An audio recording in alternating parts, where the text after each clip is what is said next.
28. The Mandela Effect. Don't you think it's really weird they can't show cum in movies? I ask. Not really, Abby says as she packs a bowl. We're getting high in her kitchen.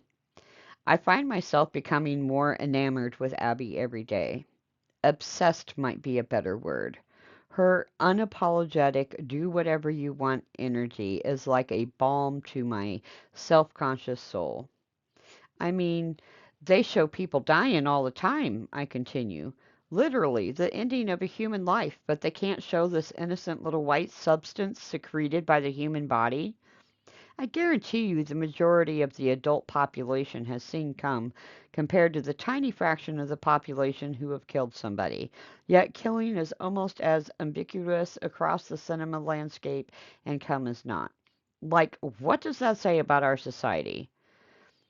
What I'm hearing is you want to see more common movies, she says, taking a massive rip.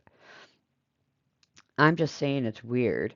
Keanu Reeves can kill countless unnamed henchmen and is considered great art, but as soon as you mention cum, your work is deemed smut.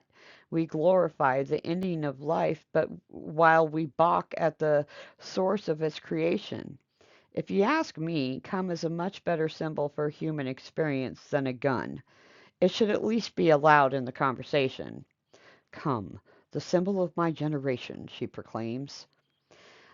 I'll take that even a step further. I bet more people have had anal sex than have killed someone.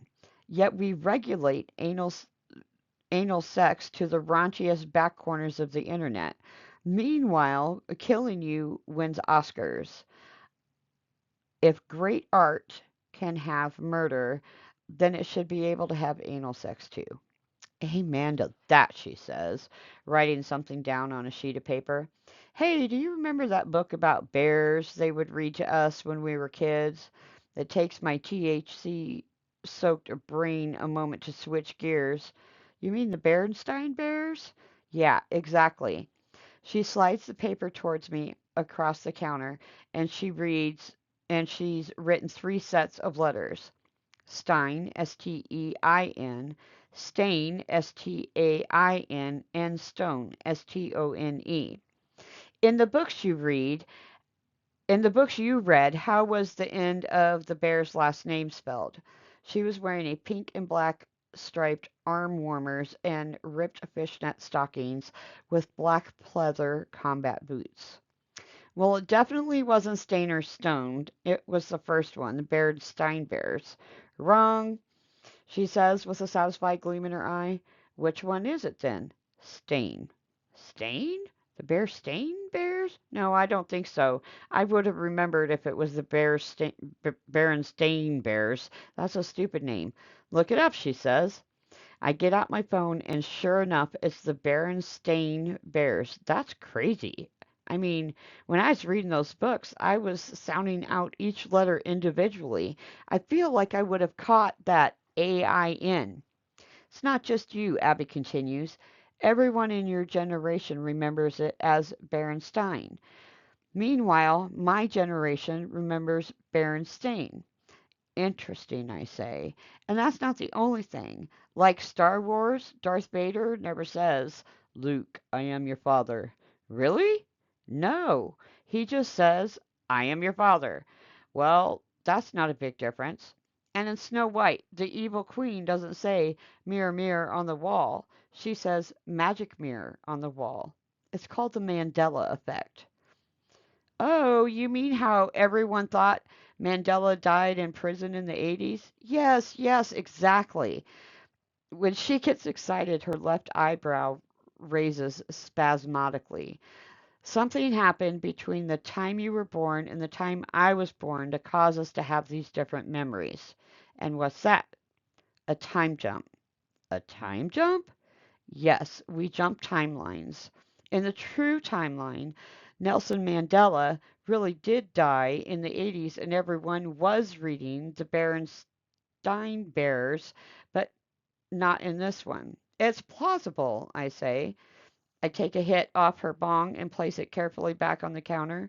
Her apartment is the exact same layout as mine, just way messier. Every time I come upstairs, it felt like I was jumping timelines. It's not just plausible, she says. It actually happened on 9/11. 9/11 is when we jump timelines? The bong water bubbles and she inhales deeply before violently coughing the smoke back out. Yeah, dude. It was Project Looking Glass. They were behind all of it. Hey, if you're old enough to remember 9/11, aren't you? What was it like? I don't know. I mean, I was 11. I just remember sitting in the living room watching it on the news while my parents fought in the background. 9/11 was going down and they were fighting. They were in the kitchen. I don't think they knew it was happening. What were they fighting about? I don't know. They fought a lot back then. My mom left and my dad not long after that. Do you ever talk to him? No. My mom left my dad not long after that. Do you ever talk to him? No, never. I haven't heard from him since my dad moved us to Arizona when they got divorced. You're lucky, she says. I wish my dad would stop trying to talk to me. So who did this time jump thing? I asked, trying to change the subject. Project Looking Glass. They're this secret government organization that manifests different futures and stuff.